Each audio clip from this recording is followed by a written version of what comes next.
Hello dear student. आज मैं आपको मैकेनिक्स पेपर में इम्पॉर्टेंट चैप्टर है forces three dimension points and points and central axis के बारे में कुछ बताने जा रहा हूँ। फोर्सेस और मूवमेंट के बारे में तो आप लोग पहले से ही जानते हैं, ये सारी चीज़ें आपको 12th लेवल पर बताई जा चुकी हैं। आज हम लोग यहाँ डिस्कस करेंगे कि थ्री डायमेंशन में अगर फोर्सेस वर्क कर रहे हैं तो उनकी इक्विलिब्रियम और डिफरेंट प्रॉपर्टीज़ के बारे में पता करेंगे। तो सबसे पहले है equilibrium of forces in three dimension, यानी थ्री डायमेंशन में अगर फोर्सेस लगे हुए हैं तो बॉडी इक्विलिब्रियम में या उनका रिजल्टेंट हम कैसे फाइंड आउट करेंगे। तो to find the resultant of any given system of forces acting at a particle, एक पार्टिकल पर अगर कुछ सारे फोर्सेस लगे हुए हैं तो उनका हम रिजल्टेंट कैसे पता लगाएंगे। तो कोई let F1 F2 Fn be the given system of forces acting at a particle which is at point O. किसी पॉइंट ए पर कोई पार्टिकल है और वहाँ पर कई सारे फोर्सेस वर्क कर रहे हैं। Let us choose three mutually perpendicular axis, x axis, Y axis, Z axis through point O. हमने उस ओ पॉइंट को ओरिजिन मानते हुए उस पॉइंट पर तीन perpendicular axis, x axis, Y axis और जेड एक्सिस कंसिडर कर ली। The resultant of forces F1 F2 Fn is obtained by the repeated application of the parallelogram forces.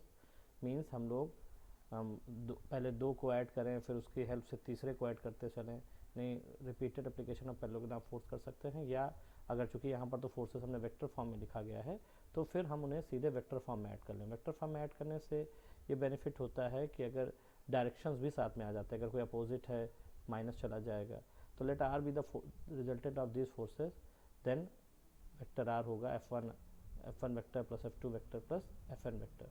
अगर इन फोर्सेस को हम कंपोनेंट फॉर्म में कंसिडर कर लें तो फिर हमारा रिजल्टेंट भी कंपोनेंट फॉर्म में ही आएगा। तो लेट फोर्स कंपोनेंट, जो रिजल्टेंट फोर्स आर है उसके कंपोनेंट एक्स, वाई और जेड एक्सिस है अलोंग तीन परपेंडिकुलर एक्सिस, और इन एक्सिस के अलोंग यूनिट वेक्टर आई कैप, जे कैप और के कैप होते हैं। तो आर वेक्टर को हम लिख सकते हैं X i plus y j plus Z के। देन एक्स वेक्टर होगा आई कैप डॉट आर वेक्टर, यानी I dot F1 plus F2 plus dash dash Fn। Means x vector को हम I dot F1 plus I dot F2 plus dash dash I dot Fn vector लिख सकते हैं। Similarly Y vector होगा J dot are और Z vector होगा के dot are. दस the resolve part of the resultant vector R along any axis is equal to the sum of the result part of F1 F2 Fn vector. अगर r इन resultant vectors का magnitude है तो R square हो जाएगा R dot R, means R हो जाएगा under root X square plus Y square plus Z square. अगर हम इस आर वेक्टर को इसके मैग्नीट्यूड से डिवाइड कर दे तो हमें यूनिट वेक्टर फाइंड आउट हो जाएगा, that is X upon R I plus Y upon R J plus Z upon R K. ये X upon R, Y upon R, Z upon R, ये जो resultant force R है उसकी line of action के along direction cosine कहलाते हैं। तो X upon R, Y upon R, Z upon R, ये रिजल्टेंट फोर्स आर के डायरेक्शन कोसाइन होंगे। The next point is the necessary and sufficient condition for a particle under the action of a system of forces to be in equilibrium are that the algebraic sum of the resultant part of the forces along any three mutually perpendicular directions vanish separately। अगर किसी body के ऊपर कई सारे forces work कर रहे हैं, body या पार्टिकल, तो वो इक्विलिब्रियम में होगी। इसकी नेसेसरी और सफिशिएंट कंडीशन क्या है कि जो फोर्सेस का रिजल्टेंट आया है उसके तीनों एक्सिस के अलॉन्ग जो कंपोनेंट्स आए हैं वो सेपरेटली यानी अलग अलग वैनिश मतलब जीरो हो जाएंगे। तो let R be the resultant of the forces system of forces acting on a particle O point पर जो पार्टिकल है जिस पर डिफरेंट सारे फोर्सेस वर्क कर रहे हैं उनका रिजल्टेंट वेक्टर आर है। And let X Y Z be the algebraic sum of resultant parts of the forces along x axis, y axis and z axis respectively। then r vector होगा xi plus y j plus Z के। Necessary condition क्या है कि अगर particle equilibrium position में है तो resultant force r must be zero, zero होगा। आर जीरो वेक्टर है, आर है x i plus y j plus Z के, वो जीरो हो जाएगा। कंपेयर करने पर एक्स भी जीरो होगा, वाई भी जीरो होगा और जेड भी जीरो होगा। इसका मतलब रिजल्टेंट फोर्स आर था, उसके जो कंपोनेंट थे तीनों एक्सिस के लॉन्ग वो अलग अलग जीरो हो जाएंगे। सफिशिएंट कंडीशन क्या है, अगर तीनों पार्ट जीरो हैं मीन्स एक्स जीरो है, वाई जीरो और जेड जीरो है, तो वेक्टर आर भी जीरो होगा, और वेक्टर आर अगर जीरो है इसका मतलब उस बॉडी के ऊपर जो फोर्सेस का रिजल्टेंट है वो जीरो है, मीन्स बॉडी इक्विलिब्रियम पोजीशन में है। Next one is reduction of a system of forces acting on a rigid body to a single force and a couple. अगर एक रिजिड बॉडी के ऊपर कई सारे फोर्स वर्क कर रहे हैं तो हम उन्हें एक सिंगल फोर्स में और एक कपुल में रिड्यूस कर सकते हैं। अभी हम लोगों ने पीछे एक पार्टिकल था और उस पर डिफरेंट फोर्सेस वर्क कर रहे थे, लेकिन यहाँ पर बॉडी है और बॉडी के डिफरेंट पॉइंट्स पर डिफरेंट फोर्सेस वर्क कर रहे हैं। तो वहाँ पर हम उनको एक सिंगल फोर्स रिड्यूस कर सकते थे, और यहाँ पर हम उन जो सिस्टम ऑफ फोर्सेस हैं उनको एक सिंगल फोर्स में और एक कपुल में रिड्यूस कर सकते हैं। When some forces act at different point on a rigid body, this system of forces reduces to a single force and a couple whose axis passes through a point at which the single force act। जब किसी reduce body के different point पर कई सारे force work करते हैं तो इस सिस्टम ऑफ फोर्सेस को हम एक सिंगल फोर्स में और एक कपुल में रिड्यूस कर सकते हैं, whose axis जिसकी एक्सिस एक ऐसे पॉइंट से पास करती है जहाँ से यहाँ पे वो सिंगल फोर्स एक्ट करेगा। Let F1, F2, Fn be the force acting at the points P1, P2, Pn on a rigid body respectively। एक कोई रिजिड बॉडी है जिसके डिफरेंट पॉइंट्स है P1, P2, Pn और उन पर force F1, F2, Fn work कर रहे हैं। Let O be any arbitrary point treating as the origin of the vector। O कोई arbitrary point है जिसको हमने इन सभी वेक्टर्स का ओरिजिन कंसिडर कर लिया है। And R1 vector, R2 vector, Rn vector be the position vector of the points P1, P2, Pn with respect two point O। O point जिसको हमने बेस पॉइंट माना है उस पॉइंट के रिस्पेक्ट में P1, P2, Pn जो points हैं उनका position vector R1, R2, Rn है।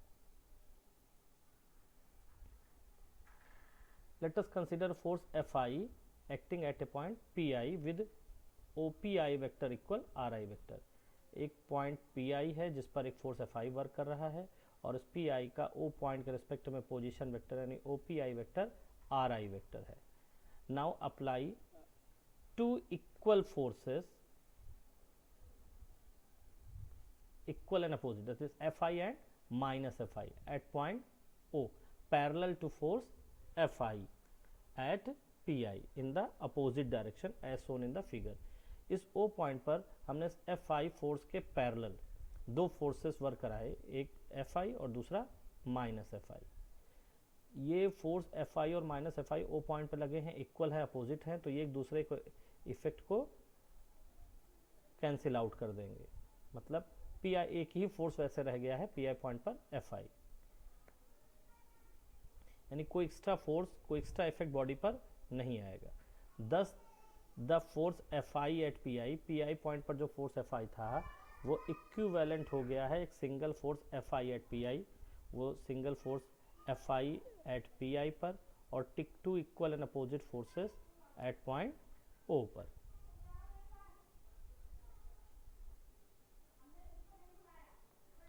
The force Fi at Pi, Fi force जो Pi पॉइंट पर वर्क कर रहा था वो इक्विवेलेंट हुआ है एक single force Fi at O and Fi and minus Fi at O, since the force Fi at Pi and minus Fi at O will form a couple of moment Ri cross Fi। ये दोनों force Fi और minus Fi ये OPi के along लगे हुए हैं, equal हैं, opposite हैं, तो ये इस बॉडी को रोटेट कराने का अटेम्प्ट करेंगे, मीन्स ये कपुल फॉर्म करेंगे। The force Fi acting at the point Pi of a rigid body is therefore equivalent to a single force Fi at O and a couple Gi of moment Ri cross Fi। Similarly, are the forces F1, F2, Fn acting at the point P1, P2, Pn respectively are equivalent to a single force जो P1, P2, Pn point पर F1, F2, Fn इसी तरीके से work कर रहे थे, उनको हम क्या कर सकते हैं, F1, F2, Fn force equivalent जो हो जाएंगे O पॉइंट पे और couple G1, G2, G1 of moment R1 cross F1, R2 cross F2, Rn cross Fn के।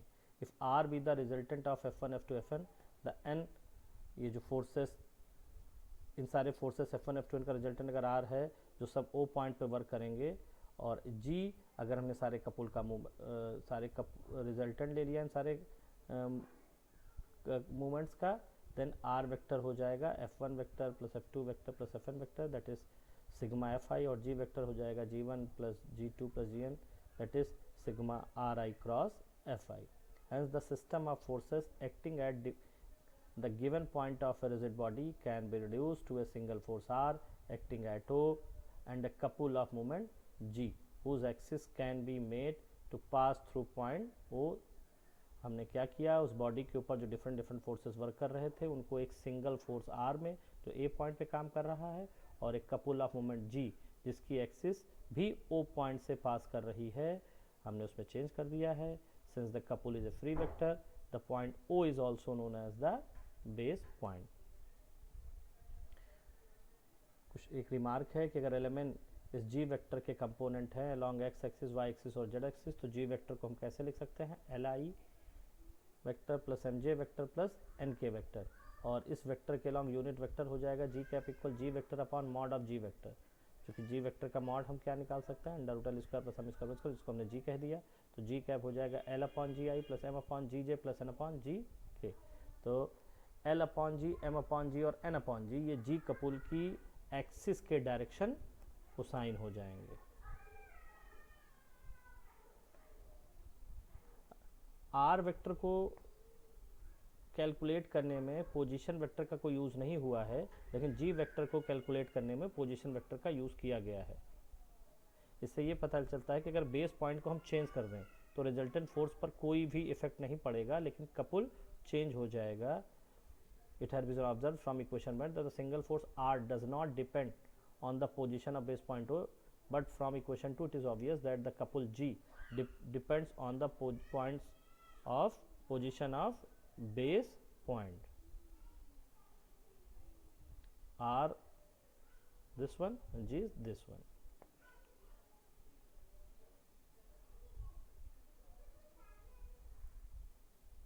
तो नेक्स्ट है कि to find the change in couple when the base point is change. अगर बेस पॉइंट चेंज हो जाए तो couple में क्या चेंज होगा. Let O be the base point and suppose a system of forces F1 F2 Fn acting at different point of a rigid body is reduced to a single force R and a couple G with reference to the base point O. O point को base point consider करते हुए हमने जो different forces F1 F2 Fn थे उनको एक single force R में और एक कपुल G में रिड्यूस कर लिया है, जहाँ R vector summation Fi vector हो गया और G वेक्टर हो गया sigma of Ri cross Fi. ये चीज़ हम लोग पीछे निकाल चुके हैं, जहाँ Ri पोजीशन वेक्टर है पॉइंट Pi का जिस पर फोर्स Fi वर्क कर रहा है. Let us suppose the base point O changes to another base point O dash. O point के बजाय हमने O डैश पॉइंट को बेस पॉइंट कंसिडर कर लिया, जहाँ O dash vector C vector है. Let O dash Pi vector भी SI vector. अगर SI वेक्टर हमने Pi पॉइंट का पोजीशन वेक्टर निकाला है बेस पॉइंट O डैश के रिस्पेक्ट में, तो O डैश Pi वेक्टर हो गया SI वेक्टर. इस ट्रायंगल के रूल से Ri वेक्टर हो जाएगा C vector plus SI vector. तो C vector plus SI vector equal Ri vector. SI vector होगा Ri vector minus C vector. O dash point को बेस पॉइंट कंसिडर करते हुए हमने कंसिडर किया कि इन सभी फोर्सेस का जो रिडक्शन है वो एक सिंगल फोर R डैश में हो रहा है और एक कपुल G डैश में हो रहा है. Suppose a system of forces F1 F2 Fn acting at different point of a rigid body is reduced to a single force R dash and a couple G dash with respect to the base point O dash. Thus we have R dash equal F1 plus F2 plus Fn, that is Fi means R vector and G dash O dash के respect में निकालना है तो SI cross Fi. SI is Ri minus C. Ri minus C cross Fi, तो Ri cross Fi minus C cross Fi. Ri cross Fi minus C cross Fi. Ri cross Fi minus C. C is independent of I. C cross summation of Fi. This is G and this is R. So G vector minus C cross R vector. Thus R dash equal R vector and g dash equal g vector minus c cross r vector. Hence हमने देखा कि base point के change होने से resultant force change नहीं हो रहा है, लेकिन कपल चेंज हो जा रहा है. Next one is condition of equilibrium of a rigid body. The necessary and sufficient condition of a rigid body to be in equilibrium under the action of a system of forces acting at different points on it are that the sum of the resolved part of the forces along any three mutually perpendicular axes and the sum of the moments of the forces about these axes must vanish separately. एक rigid body के ऊपर कई सारे forces different point पर work कर रहे हैं और उनको हम वो बॉडी इक्विलिब्रियम हो, इसकी नेसेसरी और सफिशिएंट कंडीशन क्या है कि जो फोर्सेस का रिजॉल्व पार्ट है, फोर्सेस और कपुल मूवमेंट के रिजॉल्व पार्ट हैं तीनों एक्सिस के लॉन्ग, वो अलग अलग जीरो होने चाहिए. तो इसका प्रूफ देखिए. Suppose a rigid body is acted upon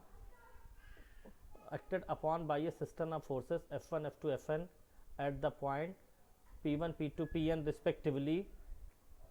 एक रिजिड बॉडी के ऊपर कई सारे forces F1, F2, Fn different points पे वर्क कर रहे हैं. तो पिछले आर्टिकल के अकॉर्डिंग हमने उनको एक सिंगल फोर्स R में और एक कपुल G में रिड्यूस कर लिया था, जहां R वेक्टर था सिग्मा Fi और G वेक्टर था sigma Ri cross Fi. Let कर लिया कि जो ओ पॉइंट के थ्रू तीन axis x axis Y axis Z axis pass कर रही हैं और वहाँ पर उसके अलॉन्ग यूनिट वेक्टर्स हैं आई कैप, जे कैप और के कैप रिस्पेक्टिवली. अगर पी आई पॉइंट का ओ पॉइंट तीनों एक्सिस के रिस्पेक्ट में coordinates X I Y I Z I हैं और एफ आई फोर्स के component X I Y I और जेड आई हैं, तब आर आई वेक्टर को हम लिख सकते हैं X I I cap plus Y I J cap plus Z I के cap.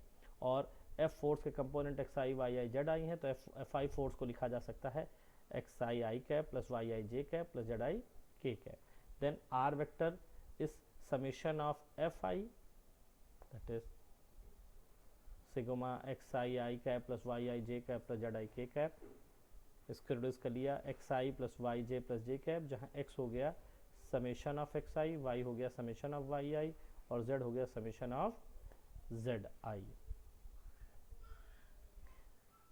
Here x, y, z are the sums of the components of the given forces along the axes x axis, y axis, z axis respectively.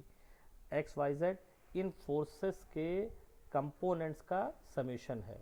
x axis से long component का summation है, y axis y के long और z axis के long.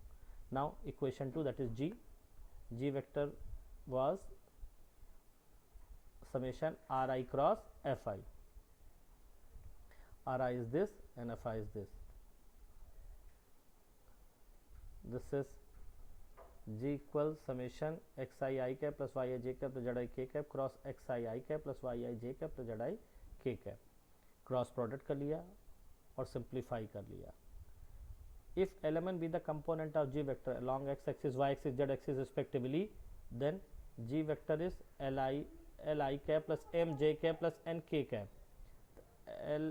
Li plus mj plus nk equal this summation.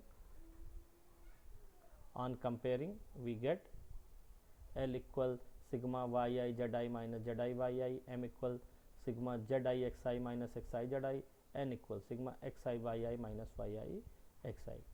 Equation 4 gives the sum of component of the couple about three perpendicular axes. Now we come to the condition. First one is necessary condition.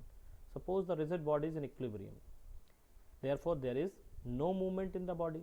अगर body equilibrium में है तो ना उसमें कोई movement होगा, means ना कोई रोटेशन होगा ना कोई ट्रांसलेशन होगा.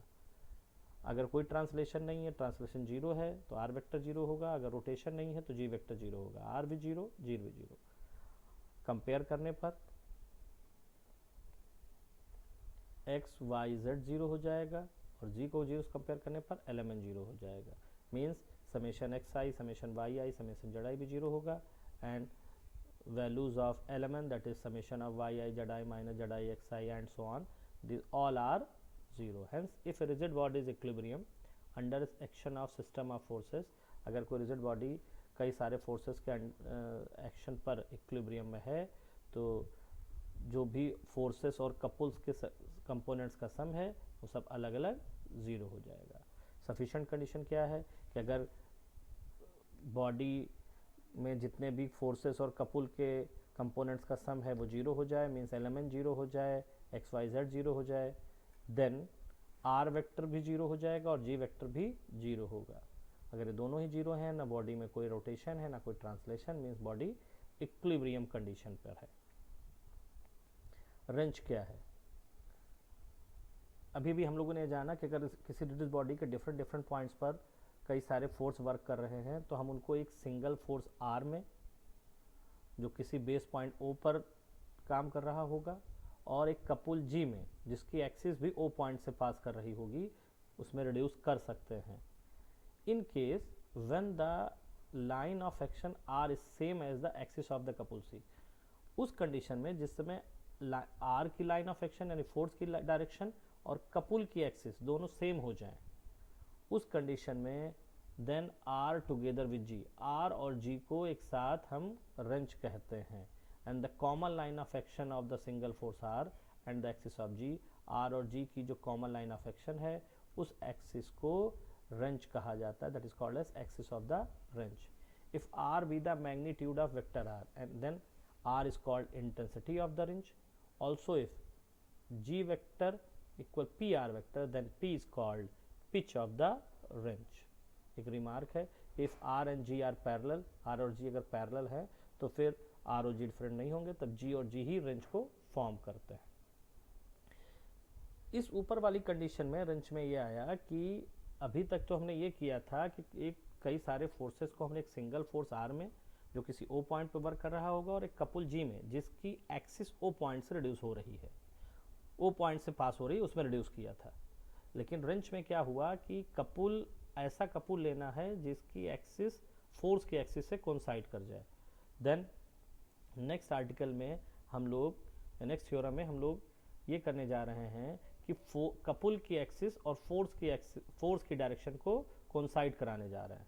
इसके लिए एक थ्योरम है, to show that any system of forces acting on a rigid body can be reduced to a single force together with a couple whose axis is along the direction of the force।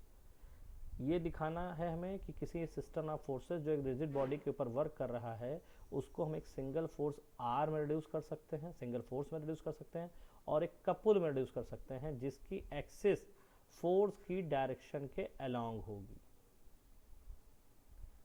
इसका proof देखिए, ये हम लोग पहले proof कर चुके हैं कि अगर किसी बॉडी के ऊपर, रिजिड बॉडी के डिफरेंट पॉइंट पर फोर्सेस वर्क कर रहे हैं तो हमें उन्हें सिंगल फोर्स आर में और एक कपुल जी में रिड्यूस कर सकते हैं, और इस जी कपुल की एक्सिस एक बेस पॉइंट ओ से पास करती है, ओ को बेस पॉइंट ले लिया गया है। Single force R O point पर वर्क कर रहा है अलोंग ओ ए, और couple of moment O B के अलोंग वर्क कर रहा है और इन दोनों के बीच का एंगल थीटा है। इस G का OA के long component G cos theta और OC के long component G sin theta हो जाएगा, जहां G इस वेक्टर G का मैग्नीट्यूड होगा। ड्रॉ ए लाइन, एक line OC perpendicular to OA in the plane OAB। OAB अगर इस स्क्रीन में ही OA लाई कर रहा है, OB लाई कर रहा है, तो फिर एक लाइन OC ड्रॉ की गई जो इस OA के परपेंडिकुलर है। अगर हम OA को y एक्सिस से इमेजिन कर रहे हैं तो OC को हम फिर x एक्सिस लेट कर ले रहे हैं और ये पूरी स्क्रीन XY एक्सिस की तरफ वर्क कर रही है।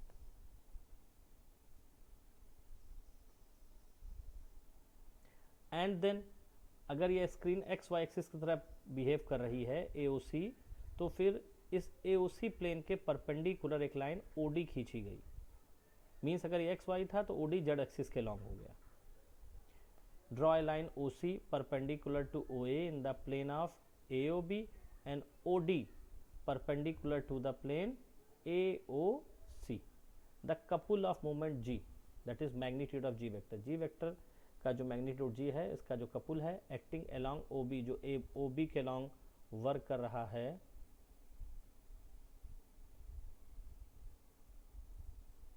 इज इक्विवेलेंट टू, ये इक्विवेलेंट होगा एक couple of moment ji cos theta के जो ओ ए के लॉन्ग वर्क करेगा और जी साइन थीटा के जो ओ बी के लॉन्ग वर्क करेगा, जैसा कि इस फिगर में दिखाया गया है। Line O C line is perpendicular to AOD plane, OC line AOD plane के परपेंडिकुलर है, means OC line AOD plane पर कपुल की तरफ वर्क कर रही है, ये इस AOD प्लेन का कपुल है। Since the line OC is perpendicular to the plane AOD, therefore the couple G sin theta act in the plane AOD plane में वर्क कर रही है, और कपुल है तो कहीं ना कहीं दो फोर्सेस होंगे जो इक्वल होंगे और एक दूसरे के अपोजिट होंगे, and it can therefore be replaced by two equal unlike parallel forces in the plane AOD। ये AOD प्लेन में दो इक्वल और अपोजिट फोर्सेस से बैलेंस की जा सकती है, रिप्लेस किया जा सकता है।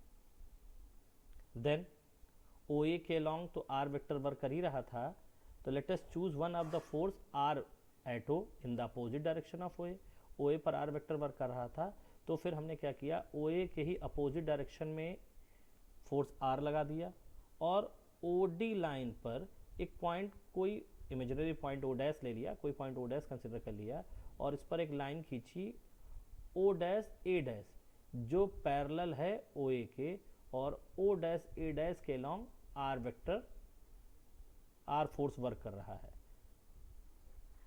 सच दैट ये इस प्रकार से है कि R O dash A dash के लॉन्ग R और O A के अपोजिट R, ये इस प्लेन का कपुल हो गया।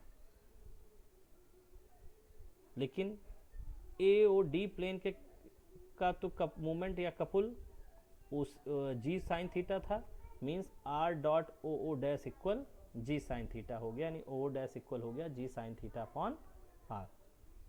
Since the two equal forces of magnitude R and R are acting at O R in opposite direction, O point पर दो फोर्सेस R और R वर्क कर रहे हैं अपोजिट डायरेक्शन में, तो वो एक दूसरे को कैंसिल आउट कर देंगे, सो दे न्यूट्रलाइज ईच अदर, एक दूसरे को न्यूट्रलाइज कर देंगे।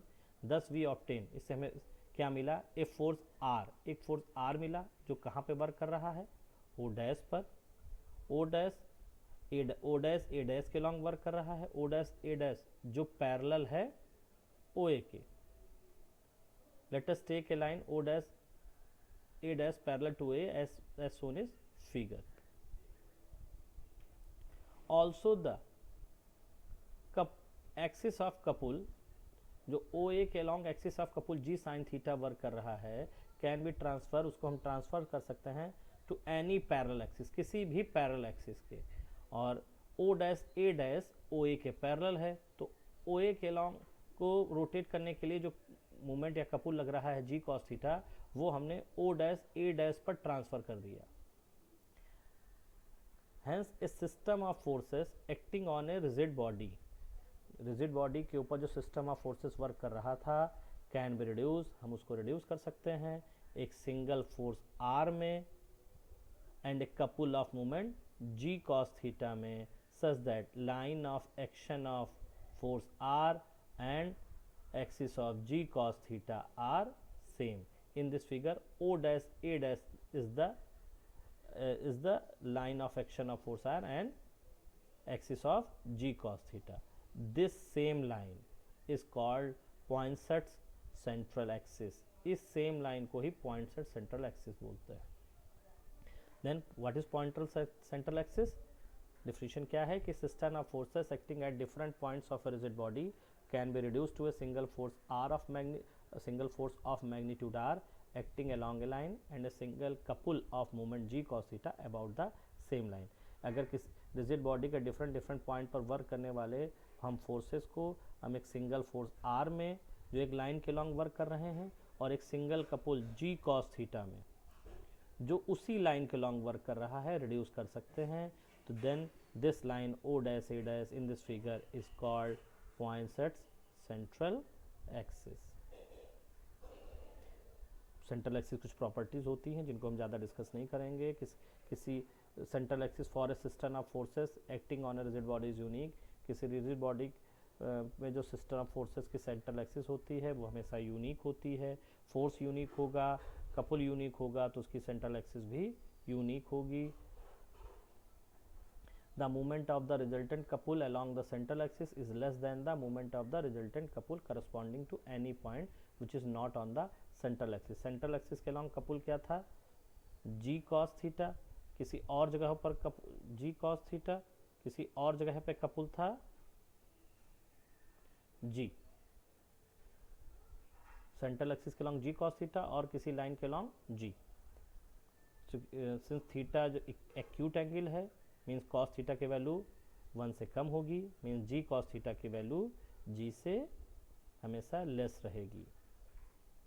जी कॉस थीटा हमेशा लेस और इक्वल 1 होगा तो जी कॉस थीटा लेस और इक्वल हमेशा जी होगा। रेंच और स्क्रू क्या है? रेंच हम पहले भी डिफिनेशन बता चुके थे, फिर उस डिफिनेशन को लिया गया है। रेंच क्या था कि फोर्स और कपुल की अगर एक्सिस कोइंसाइड कर जाएगी तो उसको फोर्स और कपुल को हम रेंच कहेंगे। A system of forces acting at different point of a rigid body can be reduced to a single force R acting at arbitrary point O and a single couple G about an axis passes through point O। पहले हम लोगों ने क्या किया था कि rigid body के different point पे जो फोर्सेस वर्क कर रहे थे उनको एक सिंगल फोर्स R में जो किसी O पॉइंट पे वर्क कर रहा था और एक कपुल G जिसकी एक्सिस O पॉइंट से रिड्यूस हो रही थी। उसके बाद हम लोगों ने क्या किया कि इस G के कंपोनेंट G cos थीटा और R की हमने लाइन ऑफ एक्शन को कोइंसाइड कर लिया था। If R is the single force and G cos theta को हमने क्या कंसिडर कर लिया be the single couple whose axis coincide with the direction of R, then R and K together constitute a wrench of the system of force. The magnitude of single force R is called intensity of the wrench and the ratio K upon R is called pitch of the wrench. If PB is the pitch, then K equal R into P। कुछ cases हैं P के लिए, अगर P 0 हो जाएगा, अगर P 0 हो जाएगा तो फिर K 0 हो जाएगा तो रेंच केवल सिंगल का पूरा R में चेंज हो जाएगा, और अगर P इन्फिनिटी है देन R 0 हो जाएगा तो पूरा रेंच सिर्फ कपुल K में रिड्यूस हो जाएगा। Screw the straight line along which the single force act, straight line जिसके लॉन्ग सिंगल फोर्स एक्ट करता है when consider together with the pitch, इसको हम पिच के साथ जब कंसीडर करते हैं इस कॉल्ड ए स्क्रू, इसको स्क्रू कहते हैं। Therefore A screw is a definite straight line associated with A definite pitch. Screw एक डिफिनिट पिच के साथ एसोसिएटेड एक डिफिनिट स्ट्रेट लाइन होती है। इसका second part next video lecture में आएगा। Thank you.